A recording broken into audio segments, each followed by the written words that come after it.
ఓం నమో వెంకటేశాయ. ఒక రెండు అంశాలను గురించి ఇప్పుడు నేను మాట్లాడబోతా ఉన్నాను. ఒకటి నమ్మకం, రెండు స్వార్థం. సో నమ్మకం అనేటువంటిది చాలా కాస్ట్లీ వస్తువు, చాలా తక్కువగా లభించేటువంటి వస్తువు సమాజంలో, కలియుగంలో. దాన్ని ఎవరి దగ్గర నుండి పడితే వాళ్ళ దగ్గర నుండి ఎక్స్పెక్ట్ చేయకండి. నమ్మకము అనేటువంటిది ప్రస్తుతం సమాజంలో ఉండదు. అలాగే స్వార్థము అనేటువంటిది కూడా ప్రతి మనిషిలో ఉంటుంది. నమ్మకం ఎలాగైతే 0% ఉంటుందో స్వార్థం అనేది 100% ఉంటుంది. టోటల్ రివర్స్లో ఉంటాయి. ఇక అస్సలు విషయానికి వస్తే నమ్మకం ఎక్కడైతే ఉంటుందో అక్కడ మోసపోవడం ఉంటుంది, అక్కడ నష్టపోవడం ఉంటుంది. ఇది గుర్తుంచుకోండి. నమ్మకం ఎక్కడ ఉంటే అక్కడ మనం ఒక వ్యక్తిని నమ్మినామనుకోండి, ఖచ్చితంగా అయితే ఆ వ్యక్తి వల్ల మనం మోసపోతాము, లేదా ఆ వ్యక్తి వల్ల మనము ధన నష్టాన్ని చవిచూస్తాము. ఈ రెండు గుర్తుంచుకోండి లైఫ్లో. చాలామంది ఈ మధ్యకాలంలో రెగ్యులర్గా నా దగ్గరకు వచ్చే క్లయింట్లలో 10 మందిలో 5 ఏం చెప్తున్నారంటే, మేము నమ్మినామండి, వాళ్ళకు 10 లక్షలు ఇచ్చినామండి, లేదంటే 15 లక్షలు ఇచ్చినామండి, మాకు ఇవ్వట్లేదండి. మీరు అబ్జర్వ్ చేస్తే ద పర్సెంటేజ్ ఆఫ్ అమౌంట్, అంటే ఈ అప్పులు ఇచ్చిన వాళ్ళ నుండి తిరిగి రాబట్టుకున్నటువంటి సందర్భాలు, నేను మాట్లాడేది ప్రైవేట్ వ్యక్తుల దగ్గర, అంటే బ్యాంకు నుండి లోన్ తీసుకొని కానీ అట్లా కాదు, ఫైనాన్స్ తీసుకొని కాదు చెప్పట్లా. ఒక వ్యక్తి నుండి ఇంకొక వ్యక్తి డబ్బులు తీసుకున్న తర్వాత అలా రిటర్న్ ఇచ్చినటువంటి సందర్భాలు 1000కి 5 మాత్రమే ఉన్నాయి. మీరు నమ్ముతారా? అంటే ద సక్సెస్ రేటు 5%. అంటే అప్పులు ఇచ్చి తిరిగి అప్పులను మళ్ళీ తిరిగి తెచ్చుకున్నటువంటి వాళ్ళు 5% ఉన్నారు ప్రస్తుత సమాజంలో. నేను మాట్లాడేది కలియుగంలో. కాబట్టి నమ్మకం ఎక్కడైతే ఉంటుందో అక్కడ మీరు డబ్బులు ఇవ్వడం అనే ట్రాన్సాక్షన్ స్టార్ట్ అవుతుంది. నమ్మకం ఎక్కడైతే ఉందో అవతలి వాడు మనల్ని మోసం చేసే అవకాశం ఉంటుంది. సో ఖచ్చితంగా మీరు నమ్మినారంటే అయితే నమ్మక ద్రోహం జరుగుతుంది. అది ఏ రకంగానన్నా ఉండొచ్చు. అలాగే డబ్బు ద్రోహం ఉంటుంది, అంటే డబ్బు నష్టం ఉంటుంది. కాబట్టి నమ్మకాన్ని పెంచుకోకండి, నమ్మకాన్ని ఉంచుకోకండి.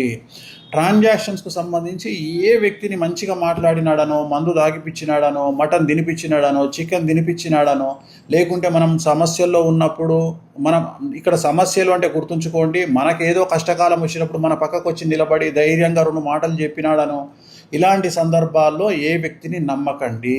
డబ్బును ఎంటర్టైన్ చేయకండి, అప్పులు ఇవ్వకండి. ఒకవేళ మీకు వాళ్ళ మీద ప్రేమ ఉంటే, ఉదాహరణ మిమ్మల్ని ఒక వ్యక్తి వచ్చి 5 లక్షలు అడిగినాడు అనుకోండి అప్పు, చక్కగా తీసుకుపోయి 50,000 చేతిలో పెట్టి దండం పెట్టండి. అయ్యా ఇగో ఇంతే ఉన్నాయి నా దగ్గర, ఇస్తే ఇచ్చినావు, లేకుంటే లేదు అని చెప్పండి. సో చిట్టీలో వేసే వాళ్ళని నమ్మడము, అప్పులు తీసుకున్న వాళ్ళను నమ్మడము, సో విదేశాల్లో ఉండి మన వాళ్ళు కదా అని ఇండియాలో ఉండే వాళ్లకు డబ్బులు ఇచ్చి ఇన్వెస్ట్మెంట్ చేయించడము, విదేశాల్లో ఉండేవాళ్ళు ఇక్కడ ఉన్నటువంటి స్నేహితులను నమ్మి డబ్బు ఇన్వెస్ట్ చేయడాలు, సో ఇవన్నీ కూడా కలియుగంలో నిషేధము. వాటి జోలికి వెళ్ళకండి. ఓకే. అలాగే స్వార్థము. ఇక్కడ స్వార్థము అంటే స్వార్థము లేనటువంటి మనిషి ఉండడు. మనం ఒక వ్యక్తితో మాట్లాడుతున్నప్పుడు ఆ వ్యక్తితో మనకి ఏదో ఉపాయం అంటే పని ఉంటేనే మనం మాట్లాడతాము. అది నేనైనా సరే, మీరైనా సరే, సమాజంలో ఎవరైనా సరే మనకు మంచి జరుగుతుంది అంటే ఆ వ్యక్తితో మాట్లాడతాము. ఒక పని అవుతుంది అంటే ఆ వ్యక్తితో మాట్లాడతాము. సో ప్రపంచంలో స్వార్థం లేకుండా ఎవరూ లేరు. ఈ స్వార్థాన్ని గమనించండి. ఇక్కడ ప్రేమలు, ఆప్యాయతలు లేవు. వాటికి చివరికి ఒక పెద్ద మనిషి అన్నట్లుగా మానవ సంబంధాలన్నీ ఆర్థిక బంధాలే అన్నట్లుగా ప్రతి రిలేషన్ను మనము డబ్బుతో ఇచ్చిపుచ్చుకోవడంతో ముడిపెట్టినాము. ఒక కొడుకు తను అడిగింది తండ్రి ఇవ్వకపోతే తండ్రి మీద కోపం వస్తుంది. ఒక కూతురుకు తను అడిగినటువంటి వస్తువు ఇవ్వకపోతే తల్లి మీద కోపం వస్తుంది. అంటే ఇక్కడ ప్రేమకు డెఫినేషన్ ఏముంది? ప్రేమ అనేది పక్కకి వెళ్ళిపోయి ఇచ్చిపుచ్చుకోవడం స్టార్ట్ అయింది. ఎక్కడ నేను రిలేషన్ల గురించి కూడా మాట్లాడుతున్నా. అంటే ఇప్పుడు ఉదాహరణ, కొడుకు సెల్ ఫోన్ అడిగినాడు, తండ్రి ఇప్పియలేదు, కొడుకుకు కోపం. కూతురు ఏదో అడిగినది ఇప్పియకపోతే కోపం. అలాగే తల్లిదండ్రులు కూడా కొడుకునో కూతురునో ఏదో అడిగినారో ఇవ్వకపోతే కోపం.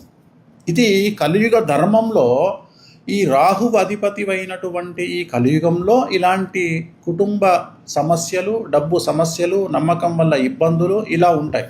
సో ఇది కలియుగంలో ఇవన్నీ కూడా స్వార్థమైన, నమ్మకమైన, ఇవన్నీ మోసపోవడానికి కారణాలవుతాయి. స్వార్థం అనేటువంటిది కూడా మనం ప్రేమ అనుకొని మోసపోయే అవకాశం ఉంటుంది. నమ్మకాన్ని తీసుకొని మనం డబ్బులో ఏదో ఒకటి పోగొట్టుకునే అవకాశం ఉంది. కాబట్టి రిలేషన్లను కానీ దేన్ని కూడా చాలా క్యాలిక్యులేటెడ్గా ఆలోచన చేయండి. ప్రతిదీ అనుమానంగా చూస్తూ రిలేషన్ మెయింటైన్ చేయండి. అనుమానం పెట్టినాకనే రిలేషన్ మెయింటైన్ చేయండి. ఒక వ్యక్తిని నమ్ముతున్నామంటే 100 సార్లు ఆలోచించండి, 100 సార్లు డౌట్ పడండి. సో రిస్క్ తీసుకునే నమ్మకం వద్దు. అంటే డబ్బు రిస్క్ కానీ, పని రిస్క్ కానీ, ఆస్తి రిస్క్ కానీ, ఏ రిస్క్ తీసుకునే నమ్మకాన్ని వదిలేయండి. ఆ నమ్మకం మంచిది కాదు. రిస్క్ లేని నమ్మకాన్ని పెట్టుకోండి. మీరు ఎంతమందినైనా నమ్మండి, బట్ రిస్క్ ఉండొద్దు. రిస్క్ ఉండొద్దు అంటే డబ్బు పోవద్దు, మీ మనశ్శాంతి పోవద్దు, మీ ఆస్తులు పోవద్దు. అలాంటి రిస్క్ తీసుకోండి, అలాంటి నమ్మకాన్ని పెట్టుకోండి. కానీ రిస్క్తో కూడిన నమ్మకాన్ని ఎవరి మీద పెట్టుకోకండి. ఓకే. అలాగే మీకు ఎవరో ఏదో చేస్తే అది ప్రేమ అని భావించకండి, దాన్ని స్వార్థంగా భావించండి. మీ జీవితాలు బాగుంటాయి. సో వీటిల్లో ముఖ్యమైన విషయం, ఎవరికైతే శని చంద్రులు కలిసి ఉంటారో, శని బుధులు కలిసి ఉంటారో, శని శుక్రులు కలిసి ఉంటారో, లేదా 6వ స్థానంలో 12వ స్థానంలో శుక్ర చంద్ర బుధులు ఉంటారో వాళ్లకు ఎక్కువగా ఈ మోసపోయేటువంటి అలవాట్లు ఉంటాయి, ఎక్కువగా ఈ మోసపోయేటువంటి జాతకులై ఉంటారు. కాబట్టి జాగ్రత్తగా ఉండండి. ఓం నమో వెంకటేశాయ.